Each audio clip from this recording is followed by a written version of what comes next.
माता की जय, भारत माता की जय।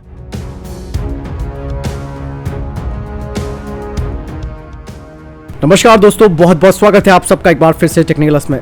दोस्तों MiG-35 जिसे कि रूस ने भारत के MMR CA 2.0 में भी शामिल किया हुआ है, लेकिन अब यही फाइटर जेट यानी कि ये मल्टी रोल फाइटर एयरक्राफ्ट कई तरीके से विवादों के घेरे में भी है और खास करके इसे एक तरह से फेल करार दिया जा रहा है।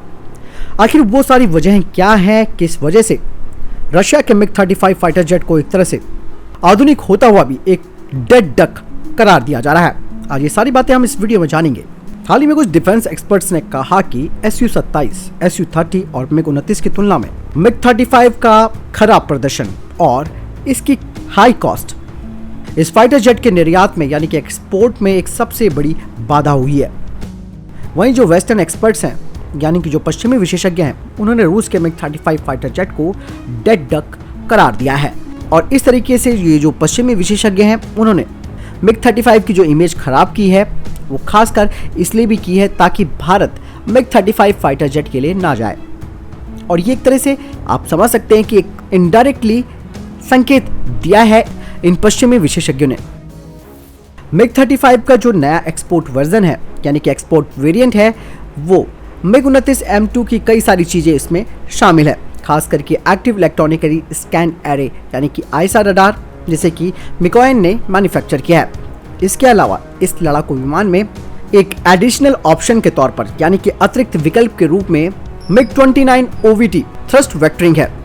मिग कॉर्पोरेशन ने अपनी पहली आधिकारिक अंतर्राष्ट्रीय MiG-35 की प्रस्तुति एरो इंडिया 2007 में की थी। आपको बता दें कि MiG-29 MOVT का MiG-35 फुलक्रम F एक एक्सपोर्ट वर्जन है और अभी तक MiG-35 का ऑर्डर किसी भी देश ने नहीं दिया है क्योंकि इसकी टेस्टिंग में लगातार देरियां हो रही हैं। और वो देरियां किस बात को लेकर हो रही है, इस बारे में रशिया ने कोई बात साफ नहीं की है। हालांकि 2014 में रूस की रक्षा मंत्रालय ने इसके लिए अतिरिक्त फंड भी दिया कि इसकी उड़ान परीक्षण की जाए। उस टाइम ये उम्मीद की गई थी कि 2018 के अंत तक या 2019 की शुरुआत में ये परीक्षण पूरे हो जाएंगे, लेकिन आज 2021 आ चुका है। अभी तक जो स्थिति है वो जस की तस बनी हुई है।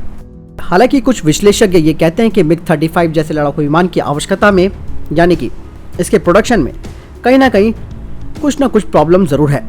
वहीं ऐसा कहा जा रहा है कि किसी भी युद्ध में जो फ्रंट लाइन MiG-29 यूनिट्स हैं जो कि हल्के लड़ाकू विमान है, वहां पर MiG-35 कहां बैठ सकता है। हालांकि MiG-35 MiG-29 से बिल्कुल अलग है, खास करके क्षमताओं के मामले में भी। MiG-35 का एडवांस कॉकपिट फर्निश्ड है 3 कलर लिक्विड क्रिस्टल डिस्प्ले से। इसके अलावा इसमें माइक्रोक्रोम हेड अप डिस्प्ले यानी कि HUD भी है। इसके अलावा इस फाइटर जेट में यानी कि MiG-35 में फेजिट्रोन NIIR FGM 129 ZUCAM रडार भी है।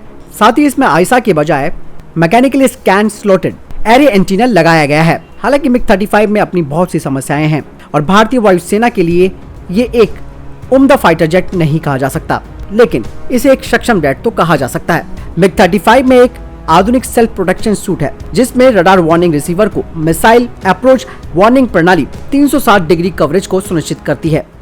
इसके अलावा इस 360 डिग्री कवरेज को सुनिश्चित करने के लिए 6 यानी कि 6 अल्ट्रावायलेट सेंसर्स इसमें लगाए गए हैं और 2 विंग टिप लेजर वार्नर के साथ इसे जोड़ा गया है।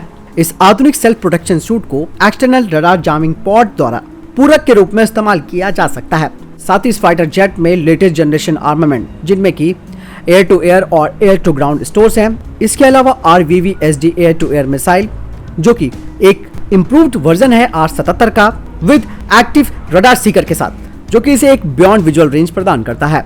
साथ ही इस फाइटर जेट में 9 हार्ड पॉइंट्स है और ये मिसाइलों, रॉकेटों और बमों को अपने साथ ले जा सकता है, जिसमें कि KS-31A एंटीशिप मिसाइलें, KS-31P एंटी रडार मिसाइलें, KS-29TE मिसाइलें और KAB-500KR टीवी गाइडेड बम शामिल है। इसके अलावा इसमें 30 mm की कैनन भी लगी है। हालांकि इस फाइटर जेट का जो नंबर है वो 35Q रखा गया है, यानी कि MiG-35Q रखा गया है। ये नहीं, इसके अलावा रशिया ने Su-35 का भी नाम रखा हुआ है। तो ये 35 जो नंबर है उसके पीछे जो कारण माना जाता है, जिसे कि विशेषज्ञ कहते हैं कि ये अमेरिका के लॉकहीड मार्टिन के F-35 लाइटनिंग 2 को या उसके नाम को ध्यान में रखकर बनाया गया है। ये fighter jet conventional air to ground हथियारों की एक पूरी सीरीज के साथ नई पीढ़ी के सटीक गाइडेड स्टोर में modular KH-38 air to surface missile और ग्लाइड म्यूनिशन को भी ले जा सकता है। इस फाइटर जेट का कोई खरीदार नहीं मिल रहा है क्योंकि रशिया ने इसके परीक्षण में लगातार देरी की है और कुछ लोग तो ये भी कहते हैं कि MiG-35 जो फाइटर जेट है वो दिखता तो भले ही नई जनरेशन का फाइटर क्राफ्ट है, यानी कि 4++ जनरेशन का एयरक्राफ्ट है, लेकिन जो प्लेटफॉर्म है वो पुराने प्लेटफॉर्म के आधार पर ही इसे आगे डिजाइन किया गया है। MiG-35 के निर्यात में काफी परेशानी रशिया को रही, यहाँ तक कि रूस की वायुसेना में भी MiG-35 जेट्स अभी तक नहीं जोड़े जा सके और इन्हें जोड़ने के लिए भी उनकी जो वायुसेना है वो संकोच कर रही है। विशेषज्ञों के अनुसार MiG-35 के खरीदारों को इसमें कोई दिलचस्पी नहीं है क्योंकि अन्य रूसी जेट इससे बढ़िया और बेहतर प्रदर्शन कर रहे हैं, जैसे कि सुखोई 27, Su-30, MiG-29 और MiG-21 जैसे जो जेट्स हैं जो काफी फुर्तीले और निर्भर साबित हुए और विदेशी वायुसेना का मेन आधार भी बन गए। यही नहीं, ये एयरक्राफ्ट भारत के MMR-CA 2.0 के तहत 114 मल्टी रोल कॉम्बैक्ट एयरक्राफ्ट के लिए भी जो 6 विमान है उनके साथ कंपटीशन कर रहा है। हालांकि जैसे आप सभी को मालूम है कि MiG-29 का उन्नत संस्करण है MiG-35 और इसे लेकर रशिया का ये दावा है कि MiG-35 अमेरिका के नवीनतम और सबसे महंगे लड़ाकू जेट F-35 को मार गिरा सकता है। ये रशिया का कहना है। हालांकि ये बात कहीं पर भी तार्किक नहीं लगती है क्योंकि वो 5th जनरेशन का एयरक्राफ्ट है और ये 4++ जनरेशन का। हालांकि ये बात युद्ध के मैदान में ही पता चल पाएगी। MiG-35 7000 किलोग्राम तक का पेलोड ले जा सकता है। इसके अलावा इसकी कीमत को लेकर भी काफी सारे मुद्दे बने हुए हैं। इसके अलावा जो फेलियर का मुख्य कारण माना जा रहा है MiG-35 का वो ये है कि अभी तक इसके केवल 14 विमानों का उत्पादन किया गया है, जिनमें से 6 जो टेस्टिंग के लिए हैं, बाकी 8 का जो सीरियल प्रोडक्शन हुआ है वो विमान शामिल है। हालांकि रूस MiG-35 का एकमात्र ऑपरेटर है, लेकिन इसके निर्यात संस्करण पर वो केवल विचार ही कर रहा है। हालांकि दोस्तों इस बात में कोई शक नहीं है कि MiG-35 जो फाइटर जेट है वो एक सक्षम फाइटर है, लेकिन रूसी एरोस्पेस बलों के साथ नई पीढ़ी के फुलक्रम के लिए ये संभावनाएं बहुत ही कम दिखाई देती हैं क्योंकि रशिया नए Su-57 पर काम कर रहा है और ऐसे में उसके लिए MiG-35 के ऑर्डर्स के लिए ये मामला और कठिन होता जा रहा है। तो दोस्तों आपने बहुत सारी चीजें यहाँ पर देखी और जानी कि MiG-35 को फेलियर क्यों कहा जा रहा है जबकि इतना सक्षम विमान है ये। तो इसके कई सारे जो मेन पॉइंट्स है वो इसकी कीमत संबंधी, साथ ही परीक्षण संबंधी, इसके अलावा अन्य कई सारी समस्याएं हैं जिसकी वजह से पश्चिमी मीडिया भी इस फाइटर जेट को फेल करार दे रहा है। वैसे दोस्तों आपको क्या लगता है, क्या वाकई में MiG-35 एक फेलियर फाइटर क्राफ्ट है? अगर है तो क्यों और नहीं है तो क्यों?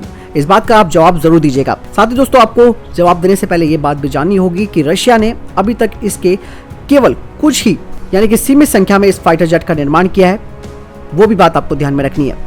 इसके पीछे रशिया कुछ ना कुछ तो छुपा रहा है जिसकी वजह से इसका प्रोडक्शन होने में देरी हो रही है। और खास बात यह है कि Su-27, Su-30, MiG-29 इन सारे फाइटर जेट्स का जो एक्सपोर्ट रहा दूसरे देशों को, उसकी वजह से भी MiG-35 के निर्यात में देरी हुई। आपको क्या लगता है सारी चीजों के बारे में आप कमेंट सेक्शन में लिखकर जरूर बताएं। बहरहाल इस वीडियो के लिए इतना ही, मिलता हूं नई वीडियो के साथ, तब तक के लिए जय हिंद, जय भारत।